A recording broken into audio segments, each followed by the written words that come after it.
பிரதமர் அவர்கள் அந்த சித்தாந்தத்தை பற்றி பேசி அந்த சித்தாந்தத்திலிருந்து வளர்ந்து கடைசியில் இன்னைக்கு அவர் தன்னைத்தான் முதன்மைப்படுத்தி கொண்டார். இது ஆர்எஸ்எஸ்க்கு பிடிக்கல. மணிப்பூர்ல பெண்களுக்கு இப்படி ஒரு அவமானம் நடந்திருக்கு, அதை பத்தி இந்த பாஜக அரசு கண்டுக்காம இருக்கு. இங்க துண்டு தான் ரொம்ப முக்கியத்துவம், தன்னைத்தான் முதன்மைப்படுத்திக்க கூடாது. அடுத்தது தொழில்நுட்பங்களை எல்லாம் வச்சுக்கிட்டு பொய்யான பிரச்சாரத்தை செய்யக்கூடாது. தேர்தல் என்பது ஒரு போட்டி தானே தவிர போர் கிடையாது அப்படின்னு ஆர்எஸ்எஸ் பேசுது. எங்கேருந்து புறப்பட்டு வந்தோமோ அங்கே இப்போ நம்ம மேலே அதிருப்தியோடு இருக்கிறாங்க. அதை இன்னைக்கு நம்ம சரி கட்டணும். எப்படி சரி கட்டலாம் அப்படின்னு பார்த்தா 1925 ஆர்எஸ்எஸ் தொடங்கப்பட்டிருக்கு. அப்போ நூற்றாண்டு, இந்த நூற்றாண்டு விழாவில் நம்ம ஆர்எஸ்எஸ்க்கு ஏதாவது ஒன்று செஞ்சு கொடுத்துட்டோம்னா நம்மளை அப்படி புகழ்வாங்க அப்படின்னு ஒரு கணக்கை பிரதமர் அவர்கள் போடுறார். ஆர்எஸ்எஸ் இன்னைக்கு அடம் பிடிச்சு அழுவுது, தரையில் உழுந்து புரண்டு அழுவுது. ஐயோ இப்படி ஆயிடுச்சே அப்படி ஆயிடுச்சேன்னு. அதை சமாதானப்படுத்துறதுக்காக அரசு ஊழியர்கள் எல்லாம் இதுல சேர்ந்துக்கலாம் அப்படின்னு சொல்வதன் வழியாக இந்துத்துவா அப்படின்னு சொல்லக்கூடிய அந்த கொள்கையை இப்போ வலியுறுத்திக்கிட்டே இருக்கிறார். ஓய்வு பெற்ற ஒரு நீதிபதி சொல்றாரு, நான் ஆர்எஸ்எஸ் காரன் அப்படின்னு.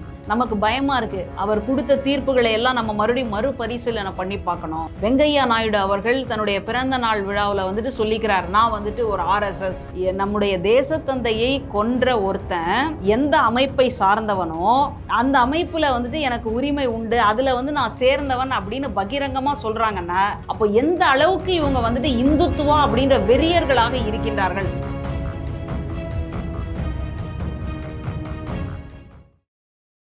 வாகை தமிழ் நேயர்களுக்கு வணக்கம். இன்று நம்ம நிகழ்ச்சியில நம்மோடு இணைந்திருக்கிறார் பேராசிரியர் மஞ்சுளா அவர்கள். வணக்கம். வணக்கம். அரசு ஊழியர்கள் அரசு பணியில இருக்கிறவங்க எந்த கட்சியிலையுமே இருக்கக்கூடாது அப்படின்னு ஒரு சட்டம் இருக்கு. இந்த சட்டத்தையும் தாண்டி இப்ப பிரதமர் மோடி அவர்கள் ஆர்எஸ்எஸ் இயக்கத்துல அரசு பணி ஊழியர்கள் சேரலாம் அப்படின்னு சொல்லி அறிவிச்சிருக்காங்க. இதற்கு பல விதமான எதிர்ப்புகள் வந்துட்டு இருக்கு. ஏன் இப்போ ஆர்எஸ்எஸ் இயக்கத்துல ஏன் சேரக்கூடாது? இதற்கான எதிர்ப்புக்கான காரணம் என்ன? ஆர்எஸ்எஸ்ல இருக்கிறவங்க எப்படி நடந்துப்பாங்க, ஏன் அதுக்கு எதிர்ப்பு தெரிவிக்கிறாங்க அப்படின்றதுக்கு இன்னைக்கு பிரதமர் கொடுத்த இந்த அறிவிப்பே போதுமான சாட்சி. இப்போ அரசு ஊழியர்கள்லாம் ஒரு கட்சியை சார்ந்து இருக்கக்கூடாது அப்படின்னு ஏன் சொல்றாங்கன்னா, அப்போ அவங்க நடைமுறை வாழ்க்கைக்குள்ள ஒரு திட்டங்கள் கொண்டு வரும்பொழுது அந்த கட்சி சார்ந்து இயங்குறது அப்படின்றது நடைமுறையில் வந்துடும். அந்த மாதிரியான ஒரு ஆபத்து வரக்கூடாது, ஒரு பாரபட்சம் இருக்கக்கூடாது, மக்களுக்கு எல்லாம் போய் சேரணும் அப்படின்ற ஒரு நோக்கத்தினால கட்சி சார்ந்தவர்களாக வேண்டாம் அப்படின்னு பேசுகிறோம். இது சாதாரண ஒரு அறிவு இருக்கிறவங்களுக்கு கூட புரிஞ்சிடும். ஆனால் ஒரு பிரதமராக இருக்கக்கூடியவர் ஏன் இந்த அளவுக்கு ஆர்எஸ்எஸ்ன் மேலே அன்பை கொண்டு போய் கொட்டுறாரு, அன்பை பொழிகிறார் அப்படின்னு சொன்னால் அவர் அந்த இடத்துல இருந்து தான் பயிற்சியாகி வராரு. நான் எந்த இடத்துல இருந்து வரணும், நான் அதுக்காக குரல் கொடுக்குறேன் அப்படின்ற மாதிரி பேசிக்கிட்டு இருக்கார். இப்போ ஆர்எஸ்எஸ்னுடைய சித்தாந்தம் என்ன, அதை நம்ம முதல்ல பார்க்க வேண்டிய ஒரு சூழல். ஏன் இன்னைக்கு நம்ம கண்மூடித்தனமாக எதிர்க்கிறோம்? இப்போது சில பேர் பேசுவான், என்னன்னா ஒன்றியத்தில் ஏதாவது சொல்லிட்டாங்கன்னா போதுங்க உடனே இவங்க கொடி பிடிச்சிட்டு வந்துடுறாங்கங்க அப்படின்னு சில பேர் பேசிக்கிட்டே இருக்கான். அந்த மாதிரி கொடி பிடிக்க வேண்டிய அவசியம் என்ன? காலையில் எழுந்தால் கேஸ் இருக்கா இல்லையா ஒரு பிரச்சனை, கேஸ் தீர்ந்துட்டா எவ்வளோ பணம் கொடுக்கணும் அது ஒரு பிரச்சனை, கேஸுக்கு போய் கைரேகை வச்சோமா இல்லையா, கேஸ் பற்றியே இவ்வளோ பிரச்சனை. சரி, வண்டி எடுத்துகிட்டு வெளியில் போகலாம் அப்படின்னு பார்த்தா பெட்ரோல் விலை இன்றைக்கி என்னவா இருக்குது அப்படின்ற ஒரு பிரச்சனை. இதை தாண்டி விலைவாசி உயர்வு, அப்புறம் வேலையில்லா திண்டாட்டம் இப்படின்ற இருக்கக்கூடிய சூழலில் இன்றைக்கி நம்ம இதை பற்றி பேசுகிறோம், இதுக்காக நம்ம கொடியை பிடிக்கிறோம் அப்படின்னா அப்போ அந்த அளவுக்கு பாதிப்பு இருக்குது அப்படின்றது அறிவில்லாதவனுக்கு புரியணும். அதுக்காக தான் நம்ம மறுபடியும் பேசிக்கிட்டு இருக்கிறோம். அப்போ ஆர்எஸ்எஸ் சித்தாந்தம் என்ன?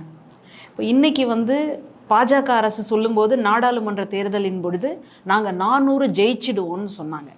10 வருஷமாக எங்களுடைய ஆட்சி அப்படின்றது அப்பேற்பட்ட ஆட்சி, நாங்கள் இந்தியாவை முன்னாடி கொண்டு வந்துட்டோம், பின்னாடி யாருமே கிடையாது அப்படின்ற மாதிரிலாம் சொன்னாங்க. சொல்லி முடித்தாங்க. தேர்தல் முடிஞ்சுது, முடிவுகள் சொல்லிட்டாங்க. முடிவுகளில் பார்த்தா பெரும்பான்மையே இல்லை. அப்போ பெரும்பான்மை போனதற்கு காரணம் என்ன? பாஜகவினுடைய கோட்டை அப்படின்னு சொல்லப்படுவது உத்தரப்பிரதேசம். 80 தொகுதிகள் இருக்குது. அந்த 80 தொகுதிகளில் 60 தொகுதிகள் நாங்கள் ஜெயிச்சிடுவோன்னு அடித்து சொன்னாங்க. சரி, நம்மளும் உத்தரப்பிரதேசம் அப்படின்றது பாஜகவினுடைய கோட்டையாச்சு அப்படின்னு நம்பி இருந்தோம். பார்த்தா இல்லை, 35வது தொட்டுச்சா அப்படின்னா இல்லை. அப்போ இந்த அளவுக்கு தோல்விக்கான காரணம் என்ன? அதுதான் ஆர்எஸ்எஸ் சித்தாந்தம். அந்த இடத்துல இருந்தால் நம்ம ஆர்எஸ்எஸ் சித்தாந்தத்தை புரிஞ்சுக்கிறோம். என்னன்னா, பிரதமர் அவர்கள் சொல்கிறாரு, ஒரு புல்டோசரை எப்படி பயன்படுத்தணும் அப்படின்றத நீங்கள் யோகி ஆதித்யநாத் கிட்ட கேட்டு தெரிஞ்சுக்கோங்க அப்படின்னு அவர் என்ன செஞ்சார்? ஒரு முதல்வர், ஒரு துறவி, எல்லாம் வந்துட்டு போட்டிருக்கிறது எல்லாமே காவி உடை, ஆனால் மனசு முழுக்க பாவித்தனம். அப்போது அவர் என்ன பண்ணுறாருன்னா, ஒரு சிறுபான்மையினருக்கு எதிராக ஒரு புல்டோசரை கொண்டு போய் வாழக்கூடிய வீட்டை இடித்து நொறுக்கிறார், தரமட்டமாக்குறார். இதையெல்லாம் அங்கே இருக்கக்கூடிய மக்கள், மனசாட்சி இருக்கக்கூடிய மக்கள் பார்க்குறாங்க. கொந்தளிப்பாக இருக்குது. எங்கே கொண்டு போய் இந்த கொந்தளிப்பை கொட்டுறதுன்னு யோசித்தான். நல்ல வேலையாக தேர்தல் வந்தது.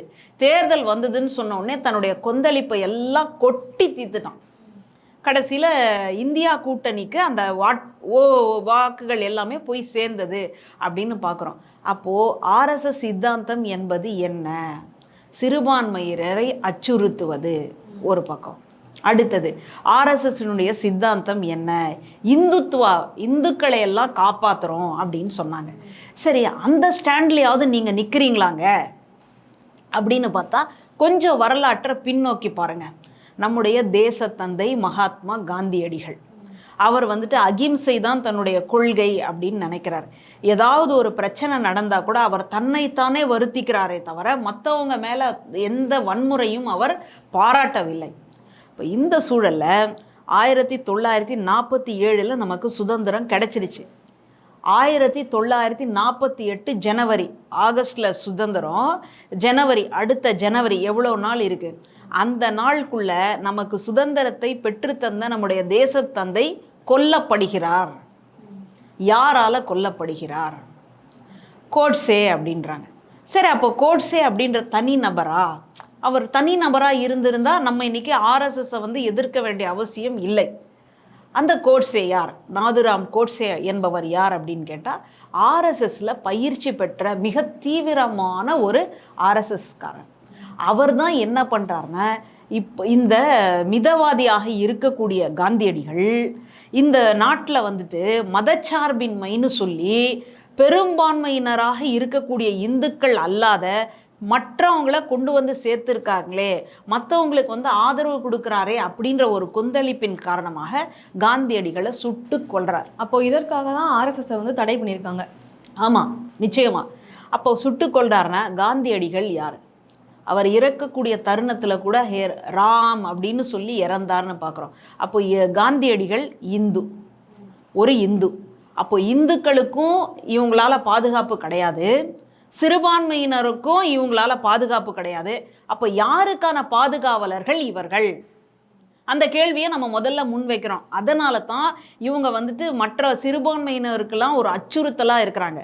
அதே மாதிரி இந்துக்கள்னு சொல்லும் பொழுது சாதி இந்துக்களுக்கு மட்டும்தான் அனுகூலமாக அவங்களுக்கு பாதுகாவலர்களாக இருக்கிறாங்களே தவிர அந்த சாதியை வந்து எதிர்க்கக்கூடியவன், அவர்னாஸ், வர்ணம் வேணான்னு நினைக்கிறவன், ஒடுக்கப்பட்டவன், இவங்களுக்கான பாதுகாவலனா இருக்கிறாங்களா அப்படின்னு கேட்டால் இல்லை.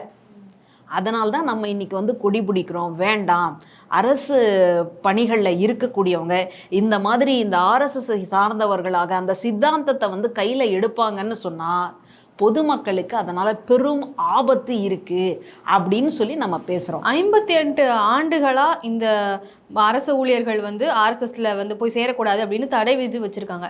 58 ஆண்டுகளாக தடை பண்ணி வச்சுருக்க ஒன்று இப்போவும் பிரதமர் மோடி அவர்கள் வந்து கொண்டு வர வேண்டிய அவசியம் என்ன? எதற்காக அவர் இப்படி செய்கிறார்? அவர் 10 வருஷமாக கள்ளமாக வந்துட்டு எல்லாரையும் கள்ளத்தனமாக கொண்டு போய் சேர்த்து வச்சுருக்காரு. இப்போது உயர் பதவிகளில் இருக்கிறவங்க யார், முக்கியமான அதிகாரத்தில் இருக்கிறவங்க யார் அப்படின்னு கேட்டால் இந்த சித்தாந்தத்தை கொண்டவர்கள் தான். இதுதான் அங்கே வந்து இருக்கக்கூடிய நடைமுறை. அதனால தான் இன்றைக்கி நாட்டில் வந்து இந்த அளவுக்கு வன்முறை வெடிக்கக்கூடிய காரணம். இந்த சூழலில் ஒரு பக்கம், இன்னொரு பக்கம் என்ன நடக்குதுன்னா, அதே ஆர்எஸ்எஸ்ஐ சார்ந்தவர்கள் எங்கேருந்து இவங்க புறப்பட்டு வந்தாங்களோ அதே இடத்துல இருந்து இவங்களுக்கு எதிரான ஒரு குரல் வந்து கிளம்பி வருது. என்ன இப்போ சமீபத்தில் கூட பேசுகிறாங்க. அந்த மாதிரி தான் அவங்களோட கருத்துக்கள்லேயே வந்து ஆர்எஸ்எஸ்க்கும் பிஜேபிக்கும் ஏதோ ஒரு சலசலப்பு இருக்குது அப்படின்னு தெரிய வருது. அதனால இப்போ இதை பண்ணியிருக்காங்களா? அப்போ ஆமாம், அங்கே இருக்கக்கூடிய ஆர்எஸ்எஸ்னுடைய தலைவர்கள்லாம் என்ன சொல்கிறாங்கன்னா, இன்னைக்கு ஆட்சியில் இருக்கக்கூடியவங்க திமிர் பிடித்தவர்கள் அவங்கள யார் அப்படின்னு கேட்டால் அதே பயிற்சி பட்டறையில் பயிற்சி பெற்று வந்தவர்கள். அவங்களே இன்றைக்கி என்ன பேசுகிறாங்கன்னு, இவங்கெல்லாம் திமிர் பிடித்தவர்கள். ஏன் திமிர் பிடித்தவர்கள், என்னாச்சு அப்படின்னு கேட்டால் ஆர்எஸ்எஸ்க்கு வந்துட்டு அடங்கி நடந்துக்கல. ஆர்எஸ்எஸை பொறுத்த வரைக்கும் தொண்டு தான் ஒரே ஒரு அடிப்படை விஷயம்.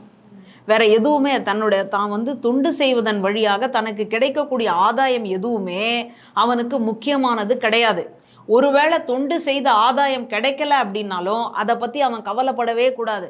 கடமையை செய், பலனை எதிர்பாராதே அப்படின்னு சொல்லக்கூடிய ஒரு இதுதான் அமைப்புன்னு பார்க்குறோம். இப்போ இந்த சூழலில் தொடர்ச்சியாக பிரதமர் அவர்கள் அந்த சித்தாந்தத்தை பற்றி பேசி அந்த சித்தாந்தத்திலிருந்து வளர்ந்து கடைசியில் இன்றைக்கி அவர் தன்னைத்தான் முதன்மைப்படுத்தி கொண்டார். இது ஆர்எஸ்எஸ்க்கு பிடிக்கலை. அதனால் இன்றைக்கி ஆட்சியில் இருக்கக்கூடியவங்களையெல்லாம் திமிர் பிடித்தவர்கள். அப்போ எதிர்கட்சியை என்னங்க சொல்கிறீங்க, அவங்க பகவான் ராமனுக்கு எதிரானவர்கள் அப்படின்னு சொல்கிறாங்க. இப்போ இந்த சூழலில் இன்னொரு பக்கம் பாஜகவினுடைய தலைவர் நட்டா அவர்கள், நாங்கள் வந்து சுதந்திரமாயிட்டோங்க, எங்களுக்கும் இனிமேல் ஆர்எஸ்எஸ் வந்துட்டு முட்டு கொடுக்கணும் அப்படின்னு அவசியம் இல்லைங்க அப்படின்னு எடுத்தெறிஞ்சு பேசிட்டார். இது இன்னொரு பக்கம். மறுபடியும் இங்கே இன்னொரு பக்கம் என்ன ஆகுது அப்படின்னா, மோகன் பகவத் போன்றவர்கள் ஆர்எஸ்எஸ் சார்ந்தவர்கள் அவங்க வருஷத்தில் 2 நாள் பேசுவாங்களாம். ஒன்று விஜயதசமியின் போது பேசுவாங்க, இன்னொன்று வந்துட்டு நிர்வாக மேம்பாட்டு பயிற்சின்னு ஒன்று நடக்கும், அன்றைக்கி பேசுவாங்களாம். இந்த நிர்வாக மேம்பாட்டு பயிற்சியின் பொழுது அரசியலை பேசவே மாட்டாங்களாம். எவ்வளோ கட்டுப்பாடு பாருங்கள், எவ்வளோ கண்ணியமாக கட்டுக்கோப்போடு அதை வந்து கொண்டு வராங்க அப்படின்னு. அப்போ அன்னைக்கு வந்து பேச மாட்டாங்களா. ஆனால் அன்னைக்கும் அரசியலை பேசக்கூடிய ஒரு சூழ்நிலை இந்த தடவை வந்து உருவாகி இருக்கு. காரணம் பிரதமர் அவர்கள். அப்படி என்ன செஞ்சிட்டார் அப்படின்னு கேட்டால், ஒரு தப்புகளையாக அடுக்கிக்கிட்டே வராங்க. மணிப்பூரில் பெண்களுக்கு இப்படி ஒரு அவமானம் நடந்திருக்கு, அதை பற்றி இந்த பாஜக அரசு கண்டுக்காமல் இருக்குது. அடுத்தது வந்து இங்கே தொண்டு தான் ரொம்ப முக்கியத்துவம், தன்னைத்தான் வந்து முதன்மைப்படுத்திக்க கூடாது. அடுத்தது தொழில்நுட்பங்களை எல்லாம் வச்சுக்கிட்டு பொய்யான பிரச்சாரத்தை செய்யக்கூடாது. அடுத்தது வந்து தேர்தல் என்பது வந்து ஒரு போட்டி தானே தவிர போர் கிடையாது அப்படின்னு ஆர்எஸ்எஸ் பேசுது. நம்மளால் தாங்கிக்கவே முடியல, என்னடா நடக்குதுங்க அப்படின்ற மாதிரி. ஆர்எஸ்எஸ் வந்து இந்த மாதிரி ஜனநாயக பண்போடு பேசுகிற மாதிரியே பேசுது. என்ன காரணம்னா, தோல்வியை தழுவியதால், அதாவது பெரும்பான்மையை இழந்துட்டாங்க. அதனால் பிரதமர் அவர்களை இன்னைக்கு வந்துட்டு குறைச்சி பேசிக்கிட்டு இருக்கு ஆர்எஸ்எஸ். இப்போ இந்த சூழ்நிலையில் இவங்க வெற்றி பெற்றிருந்தாங்க, மெஜாரிட்டி கவர்மெண்ட்டாக இவங்க வந்திருந்தாங்க அப்படின்னா இவங்க ஜனநாயக மாண்போட பேசியிருக்க மாட்டாங்களா? இவங்க வேற மாதிரியா பேசியிருப்பாங்க. மோடி அவர்கள் தான் அப்படி. ஏற்கனவே அதிமுகலாம் சில பேர் சொன்னாங்க, மோடி எங்கள் டேடி அப்படின்ற மாதிரி வேற ஒரு வசனத்தை இவங்க பேசியிருப்பாங்க. ஆனால் பெரும்பான்மை இல்லாத ஒரு சூழலில் அந்த பாஜகவினுடைய தலைவரே ஆர்எஸ்எஸை பற்றி கவலைப்படாத ஒரு நேரத்தில் ஆர்எஸ்எஸ் தொண்டர்களை வந்து தங்களுடைய தேர்தல் பணிக்கு வந்து கூப்பிடல அப்படின்ற ஒரு அதிருப்தியில் இருக்கக்கூடிய ஒரு நேரத்தில் பிரதமர் யோசிக்கிறார், இன்னும் ஒரு 5 வருஷத்தை நம்ம கடக்க வேண்டியது இருக்குது, அதுலேயும் பெரும்பான்மை வேற இல்லை. ஒரு பக்கம் சந்திரபாபு நாயுடு அவர்கள், இன்னொரு பக்கம் நிதிஷ்குமார் அவர்கள். எப்போ வேணாலும் அந்த பல்லக்கில் வந்து தூக்குறவன் எல்லாம் சரிசமமான உயரத்தில் இருக்கணும். யாராவது ஒருத்தர் வந்து குள்ளமாக இருந்தாங்கன்னா இப்படி இருக்கும் அந்த பல்லக்கு, அந்த மாதிரி ஆயிடக்கூடாதே அப்படின்றதுக்காக என்னெல்லாம் செய்யலாம் அப்படின்னு திட்டம் போடும் பொழுது நம்ம எங்கேருந்து புறப்பட்டு வந்தோமோ அங்கே இப்போ நம்ம மேலே அதிருப்தியோடு இருக்கிறாங்க. அதை இன்றைக்கி நம்ம சரி கட்டணும். எப்படி சரி கட்டலாம் அப்படின்னு பார்த்தா, இப்போது 100வது வருஷம். 100 வருஷத்துக்கு முன்னாடி 1925 ஆர்எஸ்எஸ் வந்து தொடங்கப்பட்டிருக்கு. அப்போது நூற்றாண்டு. இந்த நூற்றாண்டு விழாவில் நம்ம ஆர்எஸ்எஸ்க்கு ஏதாவது ஒன்று செஞ்சு கொடுத்துட்டோம்னா நம்மளை அப்படி புகழ்வாங்க அப்படின்னு ஒரு கணக்கை பிரதமர் அவர்கள் போடுறார். அதனால்தான் என்ன பண்ணுறாருன்னா, இது வரைக்கும் அரசு பணிகளில் இருக்கக்கூடியவங்க, துறைகளில் இருக்கக்கூடியவங்க ஆர்எஸ்எஸில் பங்கெடுக்கக்கூடாது அப்படின்னு சொன்ன இந்த நேரத்தில் இல்லை அவங்க வந்து பங்கெடுக்கலாம் அப்படின்னு சொல்லியிருக்காருன்னா அப்போ என்ன காரணம்? இதுக்கு முன்னாடி வாஜ்பாய் அவர்கள் இருந்திருக்கிறார். வாஜ்பாய் அவர்களுக்கும் ஆர்எஸ்எஸ்க்கும் எவ்வளோ நெருக்கம் அப்படின்றது எல்லாருக்குமே தெரியும். அங்கேருந்து புறப்பட்டு வந்தவர் தான். ஆனால் அவரே கூட அரசு ஊழியர்கள், அரசு அதிகாரிகள்லாம் ஆர்எஸ்எஸில் வந்து இருக்கணும் அப்படின்னு சொல்லலை. ஆமாம், அது வந்து தடை செய்யப்பட்டதாக தான் இருந்தது. ஆனால் இவர் வந்து என்ன பண்ணுறாருன்னா, வழக்கத்துக்கு மாறாக எல்லாத்தையுமே வந்து பல்ட்டி, ஆகாய பல்ட்டி அடிக்கிறது யாருன்னா இன்றைக்கி இருக்கக்கூடிய பிரதமர் அவர்கள் தான். அதனால் இவர் என்ன நினைக்கிறாரு, ஆர்எஸ்எஸ்லேருந்து நம்ம மேலே சில குற்றச்சாட்டுகளை வைக்கிறாங்க, அந்த குற்றச்சாட்டுகளை நீக்கிறதுக்கு என்ன பண்ணணும்? பிள்ளைங்களோட சண்டை போட்டு அப்பா போயிட்டார் அப்படின்னா, ஒரு அடி கொடுத்துட்டார் அப்படின்னா, அவருக்கு வீட்டுக்கு திரும்பி வரும்போது மனசுக்குள்ளே உறுத்தலாக இருக்கும். என்ன பண்ணுவார்னா, அந்த குழந்தைக்கு பிடிச்சமான விளையாட்டு பொருளோ அல்லது சாப்பாட்டு பொருளோ வாங்கிட்டு வந்து கொடுத்து அந்த குழந்தைய ஆஃப் பண்ணுவார். அதே மாதிரி பிரதமர் அவர்கள் என்ன பண்ணியிருக்காருன்னா, ஆர்எஸ்எஸ் இன்னைக்கு அடம் பிடிச்சி அழுவுது, தரையில் உழுந்து புரண்டு அழுவுது, ஐயோ இப்படி ஆயிடுச்சே அப்படி ஆயிடுச்சேன்னு.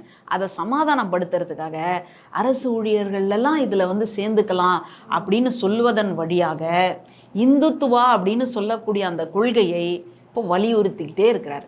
சு. வெங்கடேசன் அவர்கள் கூட வந்து இப்போ அவரோட ட்வீட்டில் வந்து போட்டிருக்காரு, புதிய பாராளுமன்றத்தை வந்து சவர்கர் அவர்களோட பிறந்த நாளுக்கு புதிய பாராளுமன்றத்தையும் இப்போ அரசு ஊழியர்களை ஆர்எஸ்எஸ்க்காக அனுப்பிட்டு இருக்காரு. இதை வந்து நான் இப்போ கண்டிக்கிறேன் அப்படின்னு சொல்லி போட்டிருக்காரு.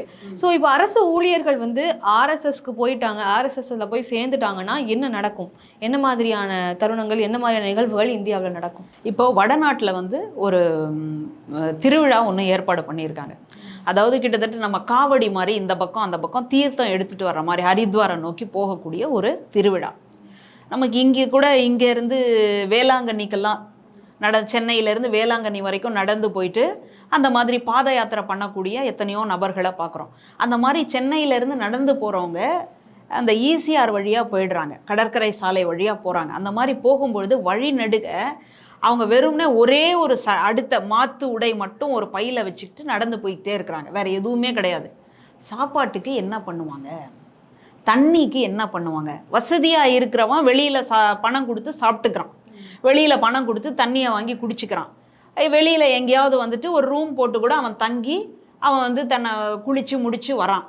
வசதி இல்லாதவன் அல்லது வந்து ஒரு முறைப்படி ஆன்மீக முறைப்படி இப்படித்தான் வந்து பாத யாத்திரைன்னு இருக்கு இல்லையா, அந்த முறைப்படி போகிறவனுக்கு எங்கே போய் அவன் தன்னை எல்லாத்தையும் சாப்பாடுலேருந்து எல்லாத்தையும் எங்கே பார்த்துப்பான் அப்படின்னு கேட்டால், வழி நெடுக மக்கள் இருக்கிறாங்க இல்லையா, அந்த மக்களை நம்பி தான் இவங்க போகிறாங்க.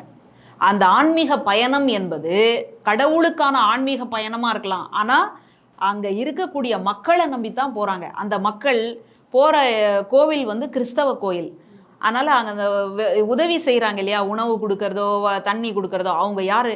கிறிஸ்தவராக இருக்கலாம், இஸ்லாமியராக இருக்கலாம், இந்துக்களாக இருக்கலாம், அல்லது நாத்திகர்களாக கூட இருக்கலாம். யார் வேணாலும் ஒரு உயிருக்கு வந்து ஒரு உணவு இல்லை ஒரு தாகம் தண்ணிங்க அப்படின்னு சொன்னால், தாகம் எடுக்குதுங்க அப்படின்னு சொன்னால் தண்ணி கொடுக்கறது யாராக வேணாலும் இருக்கலாம் இல்லையா, மனுஷனாக இருக்கிற யார் வேணாலும் இருக்கலாம் இல்லையா. அப்படித்தான் வந்து நடந்துகிட்டு இருக்கு. ஆனால் வடநாட்டில் இப்போ இந்த திருவிழாவுக்கு என்ன ஒரு கட்டுப்பாடு விதிச்சிருக்காங்கன்னா, அந்த வழியில் போகிறாங்க இல்லையா, அந்த போகக்கூடிய வழியில் யாரெல்லாம் கடை வச்சுருக்குறாங்க, அதில் என்னங்க உங்களுக்கு பிரச்சனை? கடை வைக்கிறவன் உரிமை வாங்கி தானே வச்சுருப்பான், ஆமாம், லைசன்ஸ்னு ஒன்று.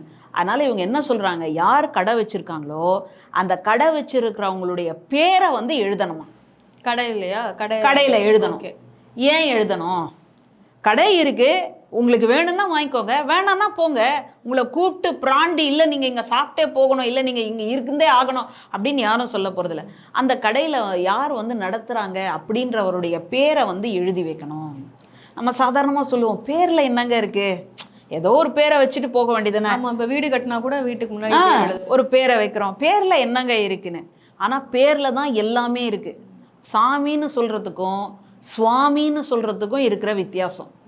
நம்மாழ்வார்னு பேர் வைப்பாங்க, அவங்கெல்லாம் ஒரு பக்கம்.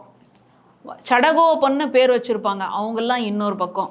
ஆழ்வார்களில் நம்மாழ்வார்னு ஒருத்தர், அந்த நம்மாழ்வாரோட பேர் தான் நம்மாழ்வார்னு ஒன்று, சடகோபன்னு ஒன்று, மாறன்னு ஒன்று, இப்படி வரிசையாக இருக்குது. அதில் நம்மாழ்வார்னு பேர் வைக்கக்கூடியவங்க இந்த சமூகத்தை சார்ந்தவங்களாக இருப்பாங்க. சடகோபன்னு பேர் வைக்கிறாங்கன்னா அந்த சமூகத்தை சார்ந்தவங்களாக இருப்பாங்க. அப்போது பேருக்குள்ளேயே இவ்வளவு அரசியலும் அடங்கியிருக்கு.